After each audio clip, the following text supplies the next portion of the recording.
સો high friends, જે પણ ભાઈઓ બહેનોએ ગુજરાતમાં સમાજ કલ્યાણ એટલે કે સરકારી હોસ્ટેલમાં ફોર્મ ભરેલું છે અને સમરસ હોસ્ટેલ છે એમાં ફોર્મ ભરેલું છે, તો એ વિદ્યાર્થીઓને ફોર્મ ભર્યા પછી મેરિટ લિસ્ટ છે તે ડિક્લેર થતું હોય છે. તમારું મેરિટ લિસ્ટ ડિક્લેર થશે, મેરિટ લિસ્ટમાં તમારું નામ હશે, ત્યાર પછી તમારે ડોક્યુમેન્ટ વેરિફિકેશન કરાવવાનું રહેશે અને ડોક્યુમેન્ટ વેરિફિકેશન થયા પછી હોસ્ટેલમાંથી તમને કહેવામાં આવે ત્યારે તમે હોસ્ટેલમાં રહેવા માટે જઈ શકો છો. જે પણ વિદ્યાર્થીઓએ ફોર્મ ભરી નાખ્યું છે એને હવે એ જ પ્રશ્ન હશે કે મેરિટ લિસ્ટ ક્યારે આવશે, અને જે વિદ્યાર્થીઓએ ફોર્મ નથી ભર્યું એ વિદ્યાર્થીઓને પણ પ્રશ્ન હશે કે ક્યાં કોર્સના વિદ્યાર્થીઓ માટે ફરીથી તારીખનો વધારો છે તે કરવામાં આવશે. આ વિડીયોમાં આપણે સંપૂર્ણ માહિતી છે એ લેવાના છીએ. હું ઘણીવાર વિડીયો બનાવવાનો સમય ના મળતો હોય તો એ ડેઇલી અપડેટ છે ઇન્સ્ટાગ્રામ પેજમાં આપતો હોઉં છું, તો ઇન્સ્ટાગ્રામ પેજને ફોલો કરી લેજો જેથી કરીને તમને રેગ્યુલર અપડેટ છે તે મળતી રહે. નીચે આવશો તો અહીંયા તમને એક નોટિફિકેશન જોવા મળશે કે ગ્રુપ 3 ગ્રેજ્યુએશનના વિદ્યાર્થીઓ માટે 30 તારીખ સુધી તારીખનો વધારો છે તે કરવામાં આવ્યો હતો. હવે આગળ જો કોઈપણ તારીખનો વધારો કરવામાં આવશે તો 100% હું તમને ઇન્સ્ટાગ્રામમાં અપડેટ આપી દઈશ.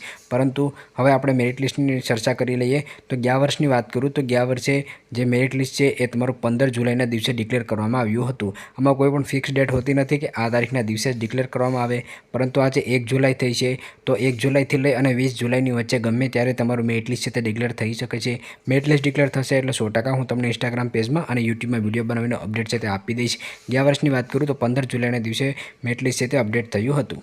જો એ પ્રશ્ન હશે કે સમરસ હોસ્ટેલમાં કયા વિદ્યાર્થીઓ આગળ ફોર્મ ભરી શકશે, તો જે પણ વિદ્યાર્થીઓ ગ્રુપ 1માં આવતા હોય મેડિકલ કક્ષાના કોર્સીસમાં એ વિદ્યાર્થીઓ માટે નવી તારીખ છે જાહેર કરવામાં આવશે અને ગ્રુપ 1 માટેના વિદ્યાર્થીઓ છે ફરીથી ફોર્મ ભરી શકશે. એ ગ્રુપ 1ના વિદ્યાર્થીઓનું ફોર્મ ભરવાનું જ્યારે પણ ચાલુ થશે ત્યારે હું તમને લોકોને ઇન્સ્ટાગ્રામ પેજમાં અને યુટ્યુબમાં અપડેટ છે તે આપી દઈશ. હવે ઘણા બધી વિદ્યાર્થીઓએ સમાજ કલ્યાણ એટલે કે સરકારી હોસ્ટેલમાં પણ ફોર્મ ભરેલું હશે. એ વિદ્યાર્થીઓનો પણ પ્રશ્ન હશે કે મેરિટ લિસ્ટ ક્યારે આવશે. જ્યારે પણ તમારું મેરિટ લિસ્ટ આવશે ત્યારે હું અપડેટ તમને લોકોને ઇન્સ્ટાગ્રામ પેજમાં આપી જ દઈશ. પરંતુ હવે આપણે ટૂંકમાં સમજીએ તો જે સમાજ કલ્યાણ સરકારી હોસ્ટેલ છે એનું માટેનું મેરિટ લિસ્ટ છે એ વેબસાઇટમાં અમુક વર્ષે જ ડિક્લેર કરવામાં આવે છે, એટલે કે એનું કોઈ ફિક્સ નથી હોતું કે ઓફિશિયલ વેબસાઇટમાં ડિક્લેર કરવામાં આવશે. પરંતુ સમાજ કલ્યાણ સરકારી હોસ્ટેલમાં જે પણ જગ્યાએ તમે ફોર્મ ભરેલું છે એ હોસ્ટેલના નોટિસ બોર્ડ ઉપર મેરિટ લિસ્ટ છે તે ડિક્લેર કરવામાં આવતું હોય છે. ઉદાહરણ તરીકે તમને સમજાવું કે તમે અમદાવાદની સરકારી કે સમાજ કલ્યાણ હોસ્ટેલમાં ફોર્મ ભર્યું હશે, તો જે અમદાવાદની સરકારી કે સમાજ કલ્યાણની હોસ્ટેલ આવી રહેશે ત્યાં તમારું મેરિટ લિસ્ટ છે તે ડિક્લેર કરવામાં આવશે.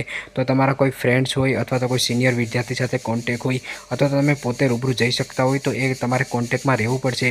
ઘણીવાર વેબસાઇટમાં અપડેટ કરવામાં આવે છે અને ઘણી વખત અપડેટ કરવામાં નથી આવતું. તો તમારું નામ હોય અને તમે અજાણ હશે તો તમારું નામ છે તે નીકળી જશે. તો જે પણ હોસ્ટેલમાં તમે ફોર્મ ભર્યું છે ત્યાં તમારે તમારા ફ્રેન્ડ અથવા તો કોઈ રિલેટિવ અથવા તમે પોતે જઈને પણ વારંવાર તમારે ચેક છે તે કરવું પડશે. જો કદાચ વેબસાઇટમાં અપડેટ કરવામાં આવશે તો 100% હું તમને લોકોને અપડેટ છે તે કરી દઈશ. વધારે અગત્યની માહિતી અથવા ડેઇલી અપડેટ માટે ઇન્સ્ટાગ્રામ પેજને ફોલો કરી લેજો. વિડીયો પસંદ આવે તો લાઇક કરજો અને ચેનલમાં ન હોય તો ચેનલને સબસ્ક્રાઈબર કરવાનું ભૂલશો નહીં.